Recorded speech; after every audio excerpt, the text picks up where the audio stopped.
uyu munsi ntusanzwe kubera turu di Rwanda. Abanyonzi b'amagare uyu munsi byari byakaze, bose bari bazi kujya akanyamuneza, nta n'umwe wabashaga kunyonga gake gake.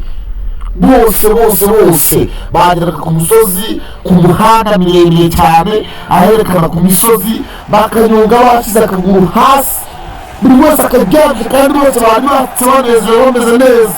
Nawe mwitegereze iyo foto y'uyu musore wambaye imyenda y'ubururu, uburyo abantu bagendaga bamukorakora nk'aho ari Yesu. Ndakubwiye ngo noneho turu di Rwanda iri mu Rwanda muri ibi bihe, muri iyi minsi, umva iraza kubikora. Umva abana bakoze icyitwa ibaba, abana bakoze icyitwa ituze. Noneho nyari ikintu cyantangaje, ubundi dusanzwe tuzi ko abazungu aribo bashoboye. Muraje murebe ukuntu umwirabura yakokinze igare imbere y'abandi, habe nta no kumucaho. Nimba ari umwirabura, nimba ari umunyarwanda, nimba ari iki, njyewe numiwe ibintu nabonye. Abantu bari benshi bageraga mu gace, abantu ari benshi cyane, ari benshi. Mark dore iyo mwirabura